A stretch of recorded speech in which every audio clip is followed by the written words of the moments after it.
La chronique bourse, la quotidienne Zone Bourse, Anthony Bondin.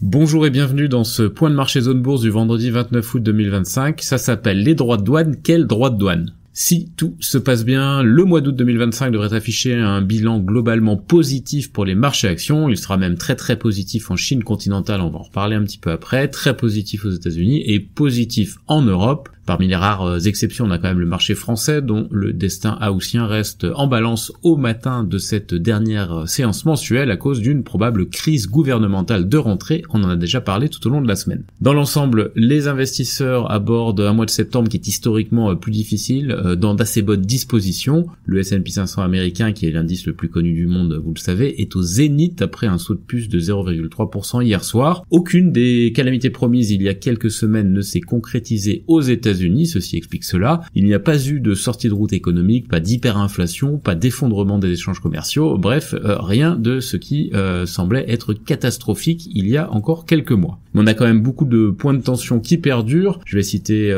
par exemple le bras de fer douanier avec le Brésil, mais aussi avec l'Inde, le jeu de dupes avec la Chine, la crise institutionnelle avec la Fed et évidemment la guerre en Ukraine. Mais bon, les marchés financiers, eux, ils s'en accommodent fort bien pour l'instant. Pour finir le mois d'août proprement, Wall Street a quand même besoin d'une ultime série de statistiques qui sont compatibles avec le scénario boucle d'or, c'est-à-dire ni trop chaude ni trop froide, un petit peu comme avec le bol de petit ours dans le conte populaire. En l'occurrence, on parle principalement de deux séries de données qui vont être publiées un petit peu plus tard dans la journée à 14h30, l'inflation PCE et les revenus et dépenses des ménages du mois de juillet aux États-Unis. Et là, on a trois scénarios possibles, un peu comme d'habitude, soit les données sont plus faibles que prévu et elles renforceront l'hypothèse d'une baisse de taux, soit elles sont plus élevées et elles risquent de remettre en cause ce scénario et ça ne sera pas vraiment du goût du marché, soit, et c'est souvent ce qui se passe, troisième configuration, les données ne sont pas convergentes et ça ouvrira la voie à toutes sortes de spéculations. À l'aube de ce 29 août, les traders assignent une proba de 85% à une baisse de taux de la Fed au terme de sa réunion des 16 et 17 septembre. C'est un taux qui n'a pas beaucoup évolué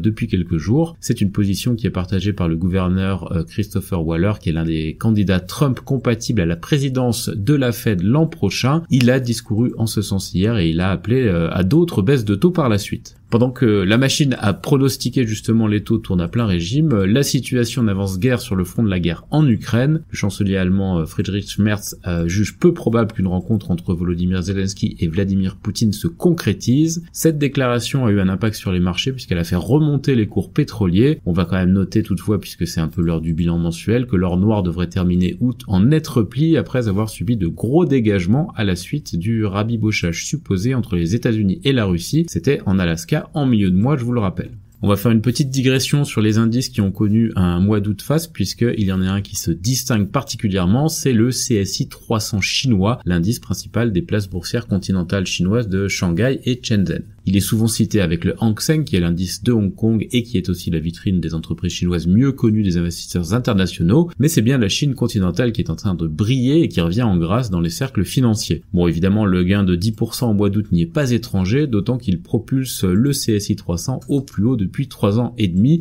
Il y a beaucoup d'articles en ce sens depuis quelques jours, notamment dans les médias anglo-saxons. Paradoxalement, cette vigueur intervient à l'heure où rien n'est vraiment réglé entre Pékin et Washington et à l'heure où les lézardes économiques chinoises sont toujours béantes, au niveau d'ailleurs de l'immobilier, des prix ou aussi de la consommation intérieure. Comme c'est souvent le cas en finance, quand ces marchés sont brûlants, eh bien les investisseurs craignent la surchauffe, mais ils sont incapables de se retenir d'y aller, de peur de rater le train en marche. Le tout avec la bénédiction de quelques grosses signatures, puisque Goldman Sachs a relevé hier de 4500 à 4900 points son objectif sur le CSI 300 à 12 mois. Il était temps, puisque l'indice chinois a passé cette marque symbolique des 4500 points ce matin même. Ailleurs en Asie-Pacifique, la dernière séance du mois est assez contrastée selon les marchés, et au jeu du bilan mensuel, le Topix japonais a gagné 5,4%, l'ASX australien 3,2%, mais les marchés indiens et coréens ont légèrement baissé. Pourquoi ? Parce qu'ils ont été dans le collimateur des droits de douane américains. L'Europe, elle, ce matin, est attendue en repli dans les premiers échanges dans le sillage de futurs américains qui sont eux aussi dans le rouge. Au niveau de l'actu des sociétés, il y a eu énormément d'émissions obligataires hier soir avant la fin du mois en France. C'est le cas notamment de Schneider, de Carrefour, d'Orange ou encore d'Air France KLM. Par ailleurs, Vinci Vinci a fait état d'un trafic autoroute et aéroport en hausse en juillet. Rémi Cointreau a révisé ce matin à la baisse l'impact des droits de douane après l'accord qui est intervenu entre les États-Unis et l'UE, en tout cas l'accord qui a été formalisé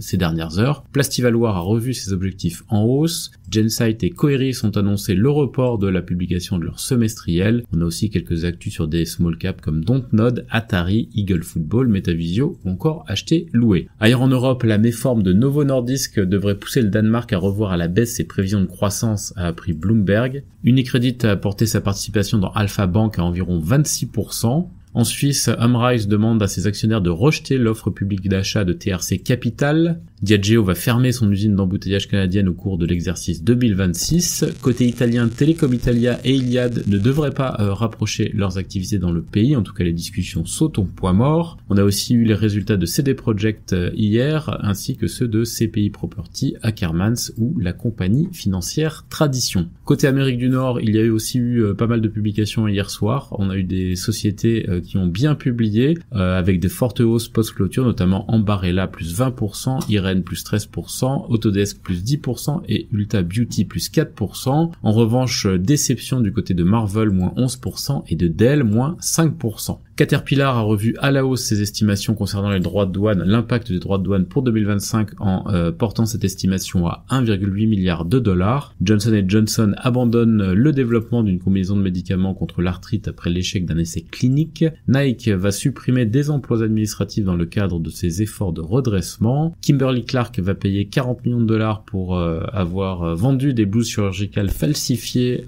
selon le ministère américain de la Justice. Et ISS a recommandé aux investisseurs de TaskUs de rejeter la proposition de privatisation de l'entreprise. Ailleurs dans le monde, le groupe publicitaire japonais Dentsu envisagerait de vendre ses activités internationales sous le FT. Le constructeur automobile de prestige Lotus, qui est une filiale de Geely, va supprimer 40% de ses effectifs. Et Nippon Steel va construire une usine de fours électriques à arc aux États-Unis pour 4 milliards de dollars selon Nikkei. Sur l'agenda des publications en Asie-Pacifique, on a beaucoup de banques chinoises aujourd'hui, ainsi que le groupe Alibaba. C'est terminé pour ce dernier point de marché de la semaine. Je vous souhaite une excellente journée et un très bon week-end à tous et à tous.